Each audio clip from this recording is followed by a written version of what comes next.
Olá pessoal, meu nome é Marina Ferreira e estamos aqui no Museu Câmara Cascudo para falar sobre aves e evolução. Esse tema é muito interessante até se a gente pensar no Brasil e sua enorme diversidade de aves. As aves foram importantíssimas para a construção dessa teoria e a gente vai conhecer hoje um pouquinho de como isso aconteceu. Vamos conhecer? Vamos comigo?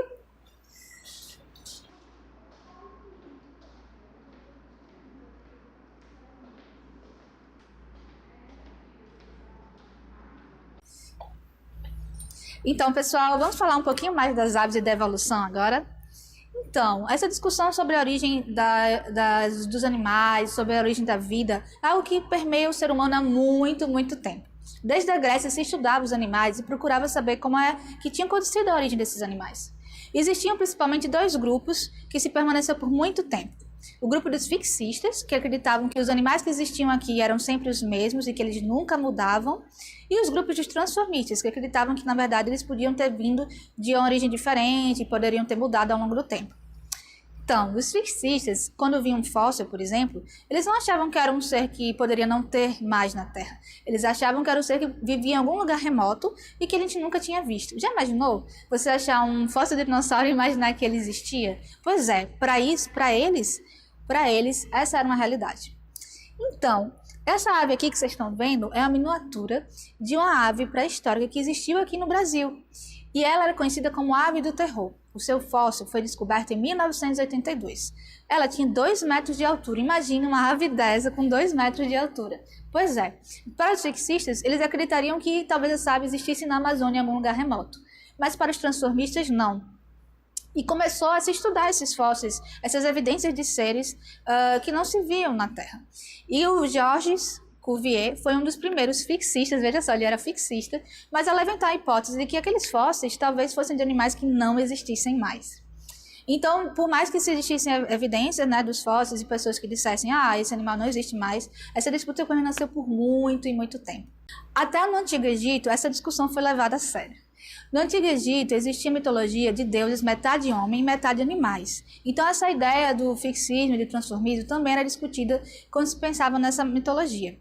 Lá existia um deus chamado Tote. Ele era metade ibis e metade homem. E era muito comum você encontrar em catatumbas ibis mumificadas. Logicamente que os fixistas pegaram esses animais para investigar, para ver se eles eram os mesmos animais ibis que existem hoje. E eram, realmente, os ibis que existiam nas múmias mumificadas, eles eram iguais. O que eles não sabiam na época é que para ocorrer a evolução precisa de muitos milhões de anos, não é algo que acontece no tempo do Antigo Egito para cá. Mas na época, essas ibis mumificadas serviram de argumento para eles. Vamos ver mais outras evidências de como isso foi evoluindo, como esse pensamento foi ocorrendo ao longo do tempo?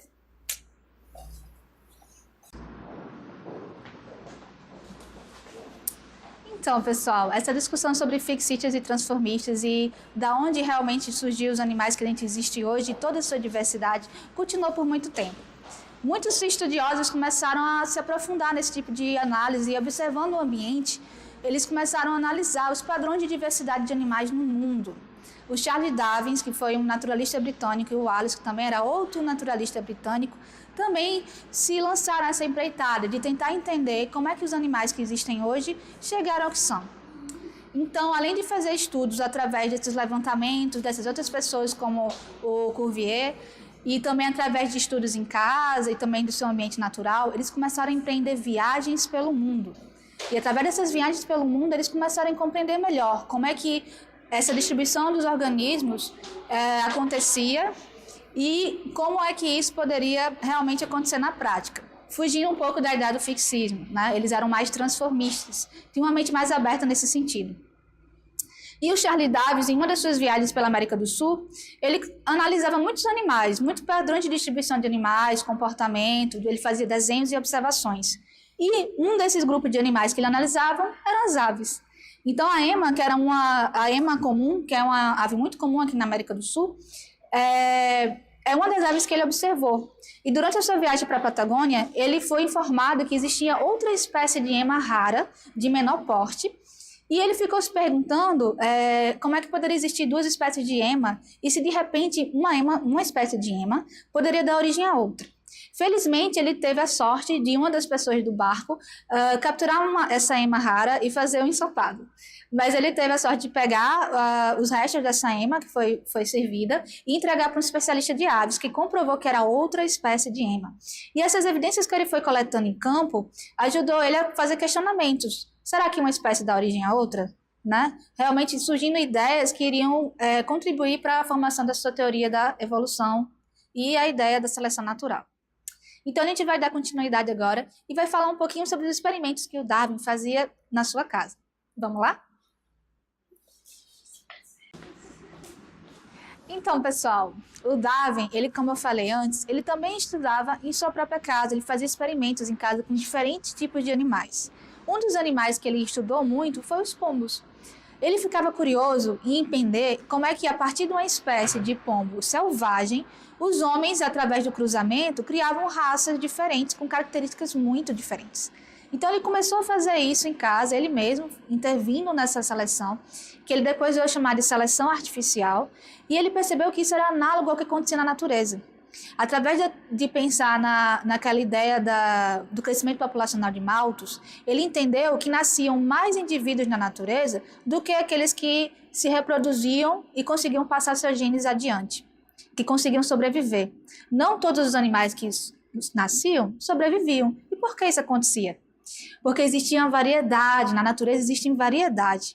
E essa variedade não permite que todos os animais consigam chegar lá de modo igual. Existem animais que têm características mais favoráveis, que conseguem fazer com que ele tenha maior capacidade de se reproduzir, maior capacidade de se alimentar, maior capacidade de sobreviver. E esses animais que têm essas características, eles conseguem passar essa característica para a sua prole. Né? E exatamente essa seleção natural. No mesmo ambiente, a gente tem uma variedade de organismos de uma mesma comunidade, e só aquelas que têm características mais adaptadas ao ambiente vai passar seus genes adiante. Isso é seleção natural, seleção do ambiente sobre os organismos.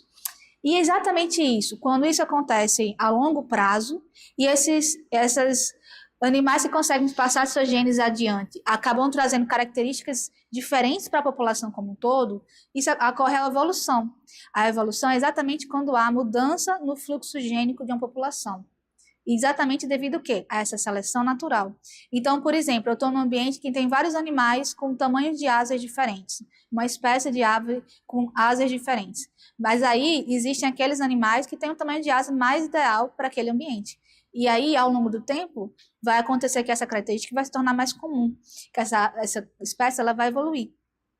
E isso, a evolução, ela não traz uma melhor adaptação do organismo ao ambiente, como também pode fazer surgir espécies diferentes para ocupar novos ambientes ou ambientes diferentes. Ou ocupar o mesmo ambiente de uma forma diferente, que é a chamada especiação, a questão do nicho. Então, a gente estuda isso em ecologia, a gente estuda muito isso, como é que isso aconteceu, que é fruto do estudo do Darwin. Né? E o Darwin, através de seus experimentos em casa, através das observações dele na natureza, juntamente ele, o Wallace também, contemporâneo do Darwin, também chegou às mesmas conclusões de que os animais eles sofriam essa seleção natural e a partir daí eles iam mudando ao longo de muito tempo. E isso gerava a evolução, o surgimento de novas espécies, a modificação e adaptação das espécies ao ambiente pretérito e futuro, né? E aí, eles lançaram um artigo, finalmente, falando sobre essa teoria. E a gente vai falar agora no próximo bloco um pouquinho sobre A Origem das Espécies, que é um livro tão famoso do Darwin e que trouxe tanta revolução e polêmica para a época. Vamos lá?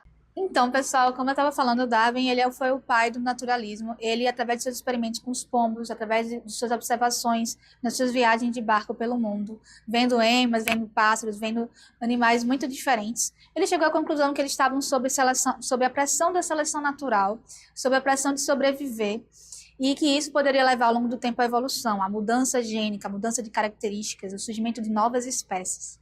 E esses pensamentos que ele demorou mais de 20 anos para chegar, também foram compartilhados por outro naturalista chamado Wallace, que ao mandar uma carta para ele, né, informou isso e eles chegaram à conclusão que eles estavam indo pelo mesmo caminho.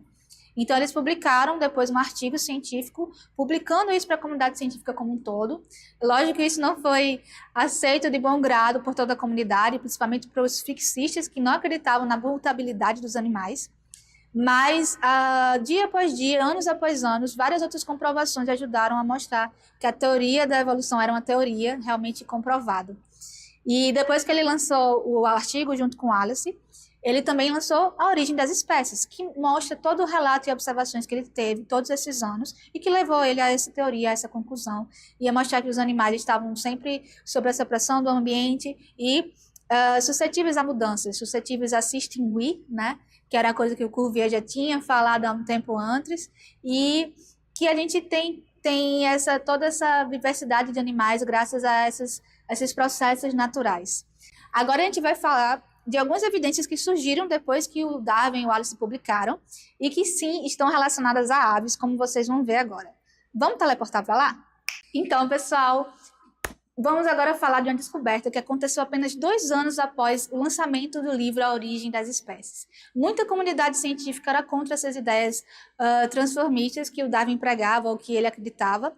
E o que aconteceu foi que foi descoberto um fóssil de um dinossauro, que seria a transição entre o dinossauro e as aves. O Darwin, quando ele falava da teoria dele, ele falava que há uma espécie da origem a outra, existiria um animal, que seria um animal de transição, que ele teria características das 2 espécies que ele estaria transicionando. E aí esse animal, o Archaeopteryx, é exatamente um dinossauro com bico e dentes, com penas, com um rabo ainda ósseo, tendo então assim características mistas entre dinossauro e entre aves. E muitas pessoas ficaram assim espantadas quando acharam isso, porque foi mais uma comprovação do que o Darwin estava falando fazia sentido.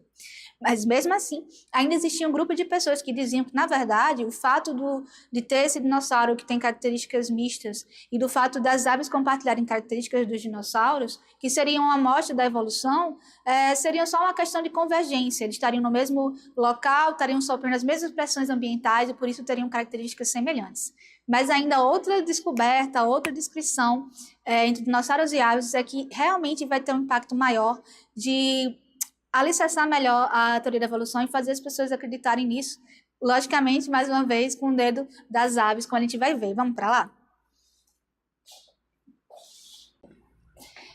Então, pessoal, lembra que eu acabei de falar que teve outra grande descoberta que revolucionou esse mundo da evolução, esse mundo das aves e dos dinossauros? Então, o Deinonychus foi um dinossauro ágil de pequeno porte que foi descoberto em 1964 pelo John Ostrom, que foi um cientista que ele acreditava também na similaridade, nessa coisa das aves serem uma linhagem dos dinossauros. E o que ele fez? Ele pegou esse animal de pequeno porte, esse dinossauro de pequeno porte ágil, que era um dinossauro que tinha asas, ou seja, ele seria também um animal de transição entre aves e dinossauros, e ele comparou esse animal com os grandes dinos e com o alo perdido, o Archaeopteryx. E através desses estudos que ele fez, a comunidade científica realmente aceitou de uma maneira mais aberta a ideia de que realmente as aves eram uma linhagem dos dinossauros. Então, tudo aquilo que o Darwin estava falando acabou a cada dia mais sendo comprovado por novas descobertas como a do John.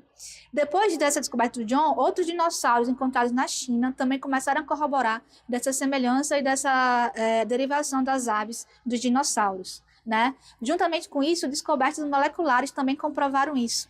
E hoje é aceito abertamente de que as aves é uma linhagem oriunda dos dinossauros há mais de 150 milhões de anos atrás.